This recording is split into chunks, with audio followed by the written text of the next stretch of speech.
This is a topic that I know we're hearing from a lot of our clients these days. We're hearing a lot of interest, and I wish we could just give you the formula, and we'd send it and say, okay, here it is.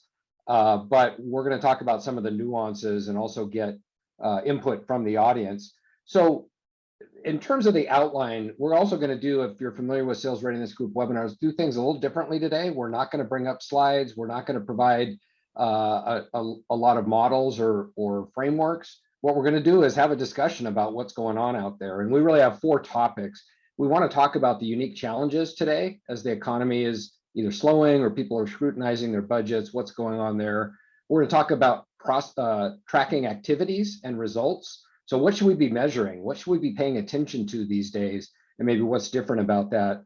We're going to dive into a little bit into your ideal client profile and target personas. In other words, how's that changing and how should we be thinking about that?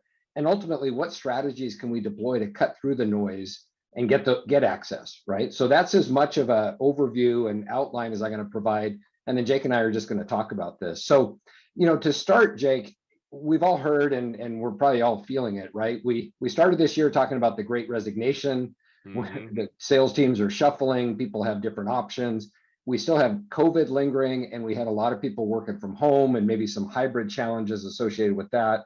And now we have potential recession, we have inflation, we have a war in Ukraine. I mean, there are a lot of headwinds out there. How is that affecting your clients? What are you seeing about that? And what should we think about in terms of how that's affecting our prospecting and how we interact with our clients? Yeah, I mean, there's just like COVID, I think what it's doing is just accelerating trends and things that were already in motion to have to happen sooner. And some of those trends are the need for an increase in relevancy and customization in how we view our prospecting strategy versus more activities. And so I think what's happened is over the last few years, we've, as we're seeing diminishing returns from a lot of our outbound, we just keep doing the same thing over and over and over again. COVID forced us to do a hard pivot on our messaging and who we are, et cetera. And I think more and more organizations now are saying, okay, instead of us being so focused on 75 activities a day or 50, instead, we're going to start to focus more on outcomes. Like we're going to start to hey, reps, I actually want you to spend a little bit more time to be specific and to really think about, and more teams have to really think about, what is my industry going through right now? What is my buyer? Okay, well, so they're in manufacturing, they manufacture this type of goods. Okay, so how is this affecting them? And then look, does my prospecting messaging reflect the realities of today and their industry? So there, and I call that relevancy. Customization is kind of the person, and I saw you wrote this article. Relevancy is like, wow, I get what you're going through right now. And so I think more and more teams have to focus on what is relevant to my clients today more than ever. So that would be, I would call it like the first, really big trend around prospecting specifically is just, you're not going to win today with more volume. It's, if you're in a very transactional sale, very tactical, maybe, but anything that's not, $1,000, more than 500, $1,000 a month, the need to be more relevant is, it's become a requirement, I would say. Absolutely. And, we'll get back to tracking activities and results, but I think as you're pointing out, just doing more, or, it's kind of like, well, row harder, is not going to get us there. And in fact, it's demotivating, right? In this times, sales teams want to win and they want to feel like they're making a progress. And if we're just trying the same things and say, well, do a little bit more, right? Instead of 80 calls, make 100 calls, and they're still getting a 2% response rate, it doesn't feel very empowering. It doesn't feel like we're making progress. So we'll get back to that in a second. What I'd love to do is get from the audience, if we're thinking about 2022, we're a little bit more than halfway through here. We've got some of the challenges I mentioned. I'd love, and again, chat to everyone. What are some of the challenges you're facing with prospecting? Is it distraction? Is it just no response? Is it budgets being shut down? What are some of those things that are making prospecting even more challenging today? And love to hear from the group. In the meantime, while people are doing that, I'd love to say, now that people are chatting in, we've got people from all over the world. I saw somebody from Johannesburg. we've got Michigan, we've got Austin, we've got Vegas. So, we're covering the states and a global audience as well. So, let's see what we hear, Jake. We're hearing from Sarah, getting people on the phone. So not new, but maybe even more difficult, especially when they don't have that phone on their desk anymore. It may or may not even reach them. Reaching people in a hybrid world, Steve mentions, just not getting a response, as Caitlin mentioned. What else do you think, Jake? What are you seeing, and what are some of the challenges here? Well, it's interesting. A lot of these are, staples. This is prospecting even when the market's hot. Right. Getting past EAs, priorities, no response, budget. I mean, budget's always the classic. Oh, we don't have any budget this year. So the kind of interesting thing that I'm seeing in here, and I'm just kind of scrolling through this, like reaching people in a hybrid world, so we can talk about some of the call stuff, I think. But a lot of these things are just exacerbating the what's right. This could be prospecting in 2015, right? What the classics are. Yeah. I call them the classics. Right. So here's what I would say though. The phone is interesting. And I really feel like here, and I'll just kind of give everyone like a little history lesson here just to think about it. It's like, in the 2000, before the, email was prevalent, obviously it was only phone. And then, the 2000s, email started to creep in as an activity metric. And then 2010 to 2020, email became the primary channel. Yeah, I think daily there are like 150 billion emails sent or something, B2B emails sent, to just put it in perspective for you. I think I get most of those in my inbox. I hope my spam filter picks up most of them. So I think what we have to realize is, the approach that we have to take today is not one channel only, it's omni-channel. And so the phone in particular, I want you to think about this. How many of you can raise your hand virtually or not, how many of you actually listen to voicemails versus read them on your phone? I do not listen to voicemails 90% of the time. I read them. So you got to think about this. If that's the case, if you leave a voicemail, that's almost like texting the person. That seems like there's some value add there. There you go. Jenny, Kenny, read, Steve, read. Okay. Exactly. So don't just think of it as another touch point, and again, a lot of times we use the phone to drive toward an email. So maybe I leave a quick 15-second voicemail. Hey, John, hope you're doing great. I actually just forwarded over an email. I thought I'd just try you, quick as well. Feel free to respond to that. Let me know your thoughts on this specific thing. And, if that resonates, let's set some time up. Thanks. Hope you had a great day. Right. So don't get so hung up on, did I talk to a million people, etc. Just think of it like, half of the reason people lose in prospecting period is they give up too early. I mean, I would guess most people, they don't call me. They send me 3 emails or 4 emails. I had a guy send me a breakup email after the second email or like third email try. I'm like, really? Like, dude, this is the most pathetic attempt. I didn't tell him he was pathetic, but it was a pathetic attempt. So I just feel like don't worry about if people picked up 24/7. Just think about and analyze the data of, that kind of touch point and where that potentially fits as well too. So that's my thought.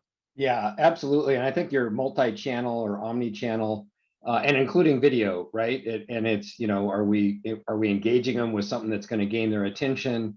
Though even with that, if we're sending blind emails and they don't know us and it's a generic pitch, that's going to go into the delete. It's going to go into the trash. But maybe if they know who we are, or we've made it extremely relevant with the tagline and a hook, they might watch that, might listen. There were a couple of questions. Yeah. Well, go ahead, Jake. Well, yeah, what I was saying is like the other thing is the big mistake is that people only customize the first email. Guys, 90% of your first emails get automatically archived, unless it's like absolutely spectacular. I'm like, okay, look, I don't have time for this. Archive. And then it's like we go into robot mode. Like the best sequences don't go into robot mode after the first touch point. And so to think that like, it's almost like the ego to think that like, oh, they didn't respond to my first customized message, so now I shouldn't. Silly. Like you need to continue to show value and relevancy throughout. And that would be another kind of trend, I guess, is that you've got to focus on, adding some value, or personalization in each one. So. Absolutely.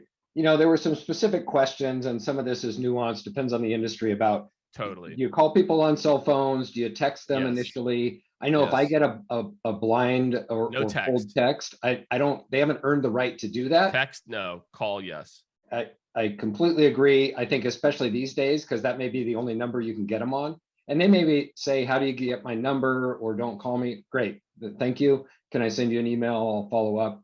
And I completely agree. If it shows up as a text, you haven't earned the right to go there yet. But once you talk to me and you say, hey, is it okay if I, follow up, or Totally. you respond that way? I agree. That's a great way. I'll just send a side note that we've discovered, which is using Teams. If that other organization is on Teams and you can end up in their chat, in their messaging, that's a great way to get their attention, because they're probably going to be monitoring and responding to that message, and that can work to cut through some of the noise as well. That's cool. Yeah, I like All that. right. So actually, great discussion. I love this. And let's talk about, you were saying the results versus activities, and we're calling, we're sending emails, we're doing omni-channel. But again, we can keep beating up on the metrics and we don't get there, though we think it's behaviors and results, right? Looking at the results you're trying to get to, which is growing pipeline, but then working backwards. And I'd like to propose something, and I think we're on the same page here, but I think booking that first meeting is really the leading indicator, that kind of least common denominator of how many of those meetings are we getting? And then how does that, we know that X meetings generates Y number of opportunities, and ultimately we close the business, right? We've all probably done that math. But looking at those meetings, and I use the Moneyball analogy, even though I'm not a baseball guy, but I love the movie and I love the premise. And if anybody has seen, probably a lot of people, Moneyball, the idea is, how do you get on first base? Because what's interesting is, if you get on first base, you're more likely to get into scoring position, and you're more likely to actually get a run. So look at those guys who are able to get on first base. It doesn't matter if they get walked or they get hit, or they're able to get a single, but they get on base. Well, let's look at our first meeting as that equivalent in Moneyball. How do we get that? And I don't care if it takes 100 calls to get that one meeting, or 5 calls, because you're calling the right people with a referral. But if you're getting that meeting, now we have something to work with. And if there's a gap, we can work backwards and look at the activities, and we can coach, and we can work on the skills. Curious your thoughts on that, Jake. That's exactly it. It's interesting in the baseball analogy, whether you're a baseball fan or not, I actually feel is a great description of a sales individuals, which is, when I was building frontline sales teams, I thought of it as a base. I wasn't good. Not everyone is a home run hitter. Not everyone is a walk person. So it's just like a baseball lineup. If you know anything about a baseball batting lineup, the guys who bat first can usually get the ball in play. Then later on, they can hit for power. And then the guys at the bottom of the order are like, they hit quota every once in a while, right? Or they're batting 200, 250, right? And so for it, kind of thinking about this, but what we do is we create an activity metrics that are like, everyone is the same. The reality is, what we're seeing in more and more companies is, again, focusing on the outcome. So I'll give a really good example. There's a company called Lead IQ. I had dinner, and this gentleman who runs their SDR team, and the way that they're doing it is the perfect way. And it is, so the reps are managed first on 4 meetings set a week. I think maybe it's ran. I might be messing this up a little bit. Then next down is meaningful conversations, which I personally think is what most companies should be measuring from an activity standpoint, which is like 12, and I can't remember the number, I'm just making the numbers up. Let's call it 12 meaningful conversations. And to make it very quantifiable, it's, I talked to the EA and she's trying to get me on his calendar or her calendar. She responded, but we haven't set up time yet.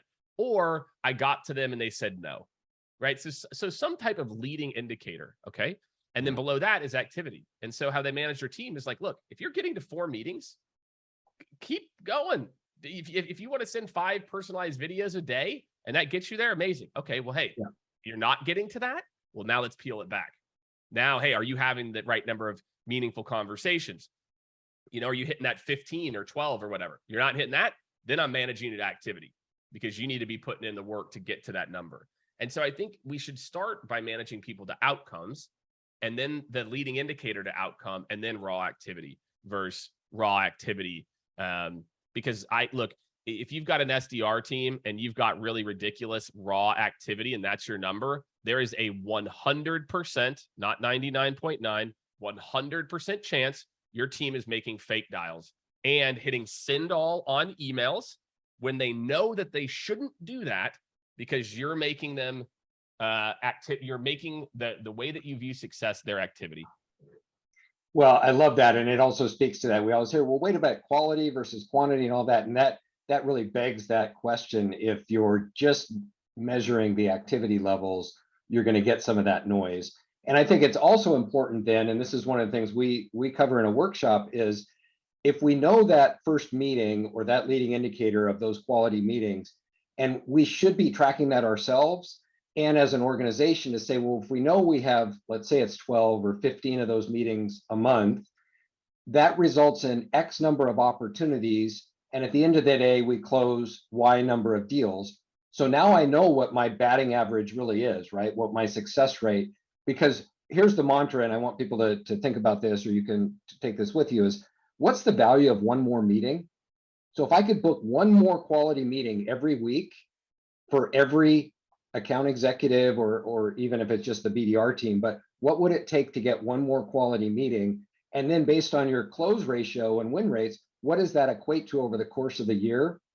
It ends up being, depending on your average deal size, right? You can do the math, but hundreds of thousands of dollars across dozens or hundreds of reps, there's your ROI, right? There's your business case for better prospecting. So let's think about those things to book one more meeting, right? Yeah.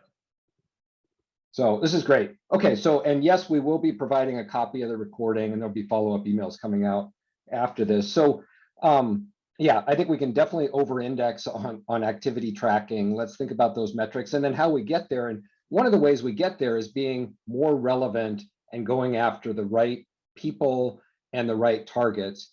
I'll use one other sports analogy and then I promise to stop. But if anybody has gone fly fishing, there's this concept of matching the hatch. Right? So matching the hatch term gets used, people may not even know what it means, but the idea of when you go fly fishing, you go and look to see what's coming off the river, what's emerging at that point.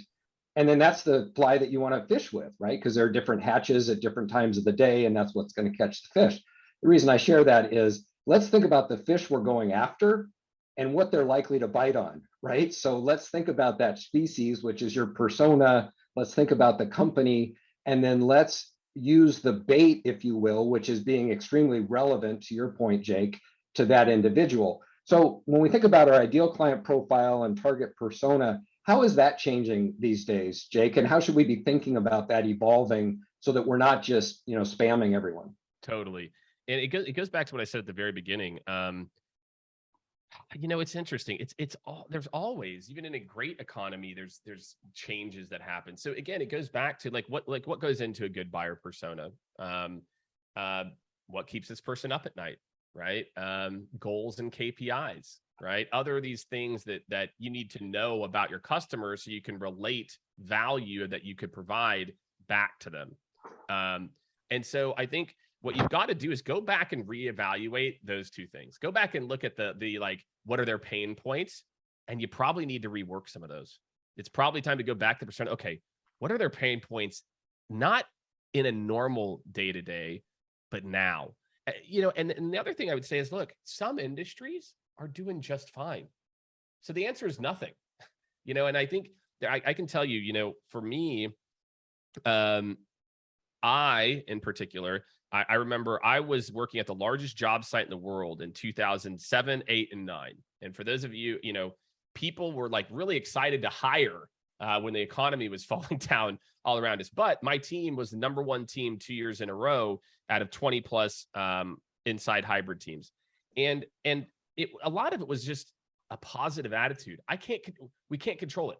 I can't control this. So for a lot of people, also, you can't control this recession. You can't control. This is an act of God. This is lightning, and so I think it's a mix of control what you can control. So think about those personas. Okay, their goals. All right. And if you're curious on how is it affecting them, just go talk to 10 current customers. And in 1 week, boom, you're done. You've already done it. And so for a lot of people, you know, that would be my thought, is just, you need to go back to those, like, what are the buyer persona pains? What are their goals or KPIs or keeps them up at night? Whatever you have for your org, and you need to redo those now. And so then that informs the messaging that you're using to prospecting, you know, as well too. So I love that, Jake. And I think it brings up a really important point, which is if we have generic marketing personas, that's great. It's a great place to start. And it's often, you know, the only thing we have to start with. We need to validate those as a sales team, right? We need to own those to say, all right, there's a one-page PowerPoint. That's great. Well, like you said, let's go talk to that CIO, CFO, COO, CTO, and see what they, you know, we have some good client relationships. Hey, what's changed today for you? What are you really worried about? And how is that affecting your budget? How's it affecting your customer growth? How's that affecting your retention and churn of your client? We want to be able to go in and say, hey, you know, I was just reading this article, or I have this other client that's like you that was just going through this change, just like with the Great Resignation. Hey, I understand, you know, people are leaving and increasing their salaries. How are you responding to that? And guess what? We have some ideas of how to address that, whatever that may be. Love it. So that's great. And I'd love to hear if people are updating their personas or if they're doing anything different. But I think your quote about you need to have the ICP and personas relevant for today's environment. And we need to kind of go through and look at, okay, July 2022, here's what that person is thinking about. And here's what, you know, she's keeping her up at night, or that he really cares about. That's great. Yeah. So if we have that, and we've kind of thought about who we're targeting, and to your point, some industries are doing great, and maybe that's an area to focus then, is, well, then where are they spending money? I mean, we saw that at the beginning of COVID. Some people were going gangbusters because they had this opportunistic area. Well, we should be targeting them with a message that's relevant to that situation because they have the right tech, or they're in the right place. So I think it's on both sides. So having said that, how do we cut through the noise? And, you know, you started to touch on this in your opening. If there are these challenges, how do we actually be relevant, and how do we get their attention today? Yeah. You know, it's really interesting. Like, the answer for so much of this is like the boring answer, which is like everything we just said, which is like, you know, rewriting. So I'll try to break it out into maybe a couple different areas. You know, the first is what I said before. And I think the way that the Ray, that you've done a great job of kind of putting together this like flow, because, you know, again, so step one, I'm going to go and I'm going to really think, I'm going to talk to my buyers, or based on the conversations I've had, I'm going to make sure that we're really in line with what they're going through today. Cool. Now from there, it turns into the fine line between sympathy and empathy. You know, I understand this is what's happening, etc. And this is how, you know, we can support that. So, you know, we're seeing that messaging work really well. Like, I can just tell you internally at Skaled, you know, drinking our own champagne, let's call it. We are seeing it work, talking about the economy and things that we know sales leaders are going through right now, because we know our persona. So if what we're seeing is, like, you can be relevant, even if you're not overly customized.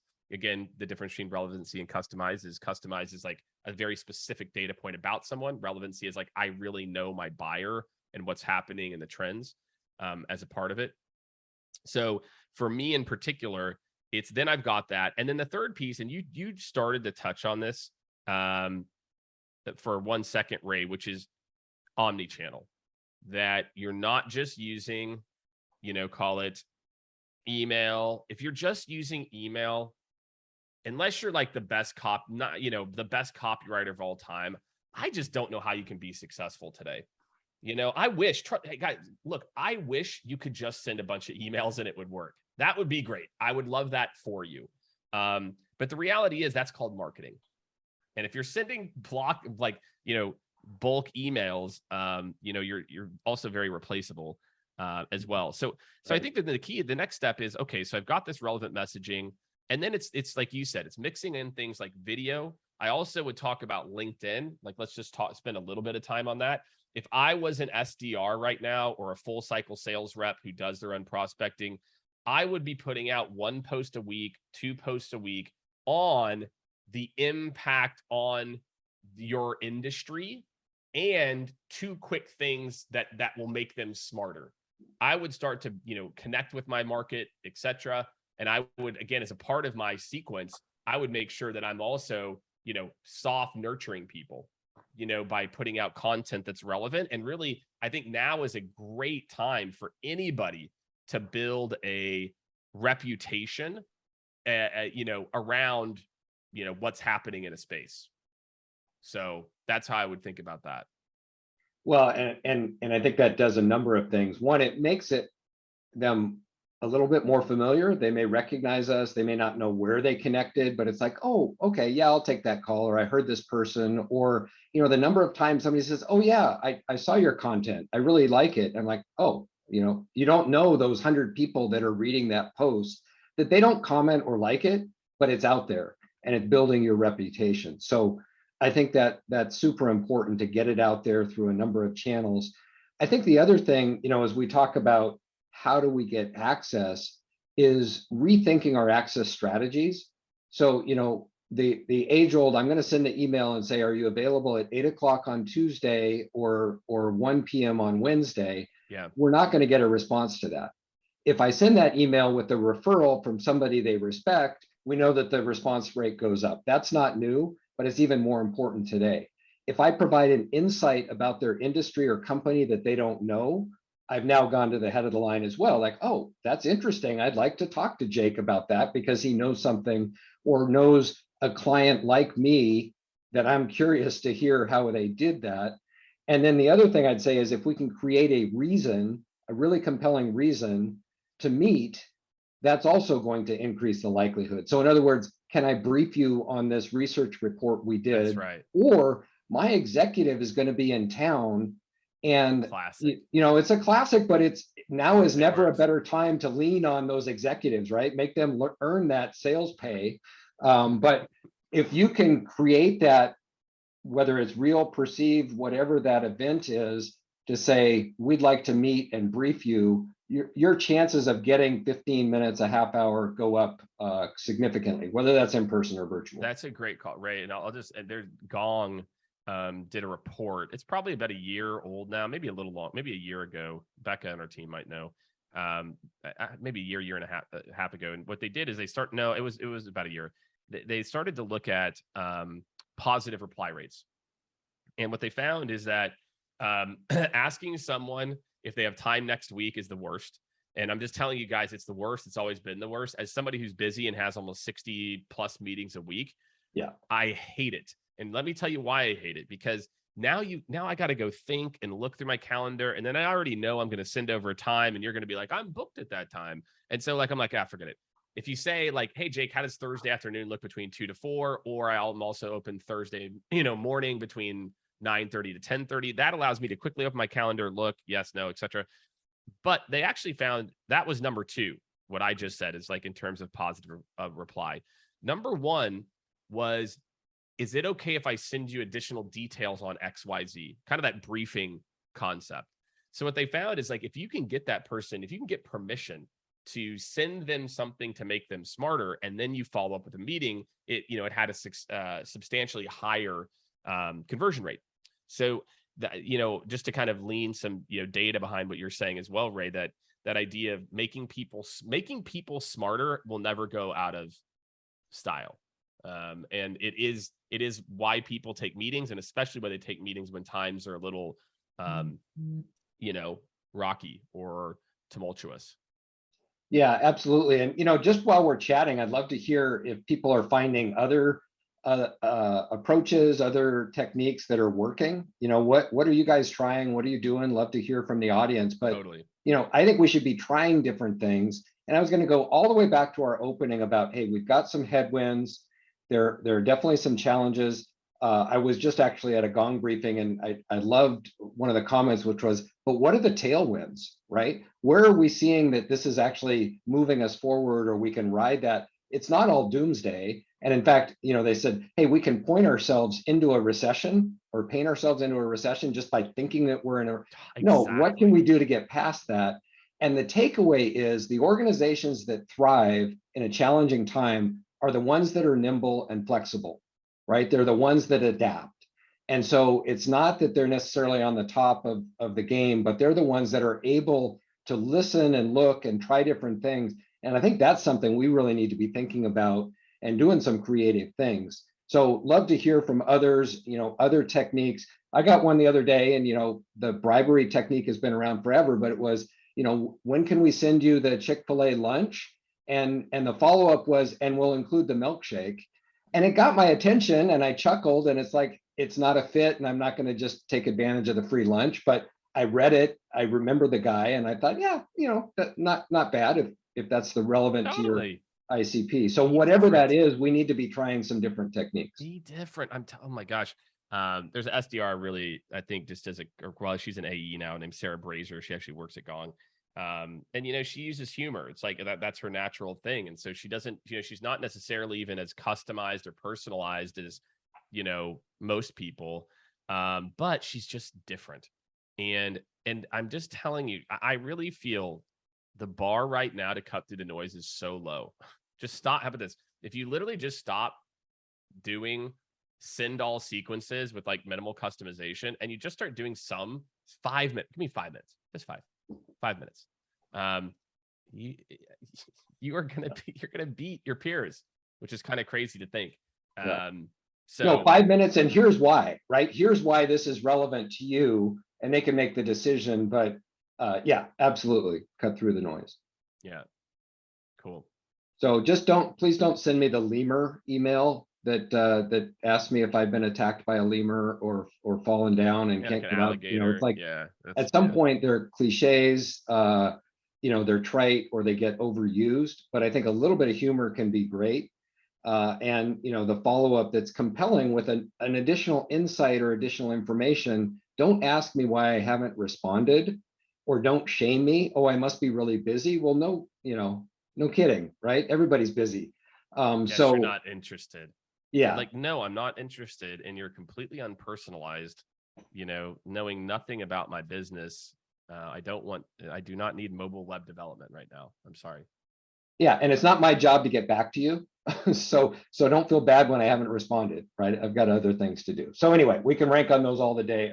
I know there's lots of bad examples that people can choose from, but the idea of being more relevant to your buyer in today's economy, I think, is a key takeaway, and trying different things that are really going to resonate, using those referrals, building that coach internally that may be able to advise or inform us, so that when we send that message, it's like, ooh, how'd they know that? Or that's really good. I think we need to work even harder to be strategic in today's environment. I want to be sensitive to our time and also allow time for Q&A. So Definitely, yeah. Jake, a couple of key takeaways. What are your thoughts on kind of wrapping this up? And then we'll also take a few questions. I'd love to, again, I love the Q&A. And like I would say, I mean, we've got 40 plus people on here, be selfish. Like, I'm sure there's some questions, like even it's very specific about your industry, of like, hey, my industry is this, what am I thinking here? Sodos, you can totally steal that, by the way. And ask the question that's very specific to you. So yeah, tactical takeaways. We talk one, and I'll just start macro. It's you hit it on the head. It's mindset. Yes, a recession is happening. People are still buying. Lots of people are still buying, right? Lots and lots and lots and lots of people in most industries. Have some slowed down more than others? Of course they are, right? But many haven't. And so I think you got to have that positive mindset in times like this in particular. So if you're a leader out there, that's your job. If you're a rep, that's also your job, but just keeping that mindset positive. And then again, I'll just go back to what I said before. You really need to pause. You need to just go hit the pause button for, 2 hours, and just look at your personas. Start Googling, how is this recession affecting industrial manufacturing? And I bet there will be 18 articles on it. So you don't need to know. I like Google YouTube, and come up with some trends, some things to test, some ways to adapt.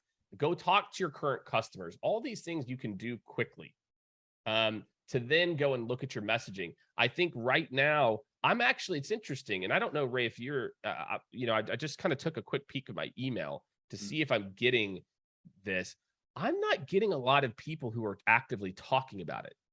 I'm not getting a lot of people saying, hey, Jake, it's a consulting business right now in the economy, blah, blah, blah. These things may be happening. So I'm not seeing people adjust. I'm seeing people do the same junk over and over again. So that's my advice. Positive mindset. You can do it. There's plenty of people who still want to buy. Taking the time to think 2 hours and pause to rethink the way that you want to do it, and then making sure that your sequences aren't just one size fits all email and omni-channel. You do those 3 things, you're going to be successful. 100% chance. Yeah, I absolutely love that. And, it's doing just enough research. We can't spend all our day researching, right? But we need to do just enough to be relevant, to think about the industry, the company, the person, how we can plant that seed that's going to really resonate, and it's going to get their attention. And I think that's one of the questions. So, yeah, Alonso, let's open it up. I know there are a couple of questions maybe in chat and in the Q&A. What are you seeing there for questions? Yeah, Ryan is wondering, what would you say about the industries that have slowed down much more than others, like Jake was just saying? And he's sharing an example that hospitals and health systems in healthcare, after 2 years of COVID, staffing shortages, their operating margins are now down over 45% year over year. Mm-hmm. So I've got a thought, and then love to hear your thoughts as well, Jake. I think we need to acknowledge that that's reality, and that it's going to be difficult, and they have problems to solve. They have real problems to solve because they are driving more cost out. They have operational and employee issues, and we need to figure out how what we do helps them with those challenges. So whatever those high points is, probably in their quarterly report or an earnings release, or there's an article that would tell you about that. But we need to figure out then how we can help address those things, because they'll spend money if it helps the pain go away. And so back to the being relevant, we need to make that connection. I always say, if we can't convince ourselves that we're a good solution, right, that we have a good option for them, how are we going to convince them, right? So we need to connect the dots and really think about how our offering is going to help them with their most immediate challenges. What would you add to that, Jake? Well, I would look for the pockets that are less affected, meaning in any industry, there are pockets typically that are less affected. Maybe it's a market that's doing really well. Maybe it's a sub vertical. So that's probably where I'd start. Is I'd probably try to say, okay, healthcare is a very big bucket. So is automotive. Like, a lot of these are very big buckets. So I usually try to get niche down and try to think, okay, if this whole thing was our ideal customer profile before, who actually now is most likely? And then the other piece goes back to what I said before. Start acknowledging it. Hey, look, your budgets might have been slashed. Like, you might have had like a big cut, or you put on a freeze, but from a high level, what I want to do is, again, like, talk to you about how we're seeing other people that are handling it. I want to connect you with somebody. I got referred, all those different things. Again, people are looking to be, educated, especially in times like this. So those are the 2 things I do. I would focus on adding value, and acknowledging it. And I would focus on finding the right pockets or bubbles that might be good. Absolutely. And, for those of us who have been through a couple of these cycles, and I think back even to 99, 2000, right? The .com burst and all that. Where did people spend money in IT? All of a sudden it was Y2K, right? So there was this big initiative that was a real pain point, even though budgets were being cut and it was a difficult time. And so, yeah, finding where that investment is being made, or what's going to be that next big initiative. I'll give you a big winner from COVID. A company called Electric.ai. I remember I met with their head of sales in April. They do network security for companies. Yikes. And then a month later, they don't do that anymore. They do in-home network security to keep your company secure when people are working from home networks. And boom, blew up. It's there. All of you have a pivot. All of you. That exists, right, as a part of it. So just a quick kind of real life story. No, that's great. There's one other question here from Kinney about cold outreach to executives that may be decision makers as a multi-threaded attempt when you're in discussions with a relevant user. And I think that's a great question, right? We could spend a whole webinar on that, is selling to that Sure. key executive. The first thing I'd offer is do it early if you can, because it's a lot easier to say, oh yeah, I already talked to Jake and he said I should talk to you, but he was really Exactly. interested in this. Versus once I establish that relationship with the other person, it's really hard to go over their head and then you burn the bridge. What That's would you right. add to that, Jake? Yeah, that's exactly right. There are smart ways to do this. It goes back to LinkedIn. If another way how I could think about it is, what if I did a post on LinkedIn that I think is very relevant based on a conversation I had with that customer? What if I then sent that article or sent that post to the executive? Like, what if I wrote a post about trends in healthcare during the down economy, and then I just sent a DM, hey Susan, I've been following your content for a bit now, or hey, I came across your profile. I just put this post out. I hope it's helpful. Hope this is interesting for you. So I think it's easier to do some soft plays, like some like nurturing plays if you didn't do it early, because what you said is so spot on. There are times when you have to do it. And I think that this is also important. And I would drill this into my reps. I drill it into teams today, because a person says no doesn't mean the company said no. Go find some, especially in an enterprise org, go find somebody else. If you think this one person was the only person, you are delusional, right? In 90% of sales. And so I really want people to think about, like, yes, I would try to engage that executive. I think the more clever way to engage them, and I don't know your relationship with the user, so it's kind of, I'm just giving more blanket advice, but I would try to maybe some softer ways to nurture them. And then if they're active on LinkedIn or even somewhat, I'd make sure I was commenting on their posts. And I'm telling you, most executives get zero interaction on LinkedIn, zero comments outside of their own employees. So if you if you comment on an exec's post twice, they will know who you are. So just think about that as well too. Great call out. And I'll say, maybe it's a little vanity, but it gets my attention when somebody says, I read your blog. It covered these 3 things that were interesting, and I appreciated what you said. It's like, wow, they actually took the time to do that. I don't know what they're selling, but I might, at least read their email. I think that's a great approach. I think the other one was selling to an executive is being a bit presumptive. And we have a slide we use. We sell sales training, right? Have a slide that we use to say, can I just walk through all the stakeholders that are typically involved in a sales training initiative, right? You've got the learning and development, sales enablement director, but you've also got the VP of sales, maybe a chief revenue officer. You've got somebody who's maybe in HR that wants to know about that. These are all the people that we've learned need to be a consultant. When can we set up a meeting? Can we talk to these people? Because that's how we can be most successful for your organization.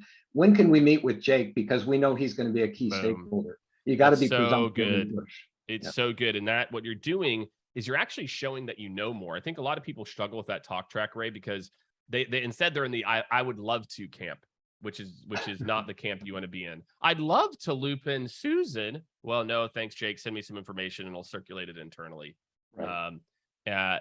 When you make it sound normal and typical and like this is the process, you all should know who needs to be involved. You should know that. That's your job. Most customers don't, like, they if they haven't bought something like you before, they don't know who needs to be involved. It's your job to tell them who needs to be involved. So I would just encourage everyone to really, double click on that and think about that. It's more of kind of like once you start to get into the deal cycle. Absolutely. And it's even more valuable if you can go in and say, hey, I mapped your organization. Do I have this right? Right? Because you can go into Sales Navigator and you can say, and 9 times out of 10, they say, oh, no, that's not quite right. You need to talk to Becca, not Jake. She's in the leadership. Oh, great. Thank you. Right. Where you would have never gone and say, hey, can you tell me who's going to sign the check? They're not going to tell you that.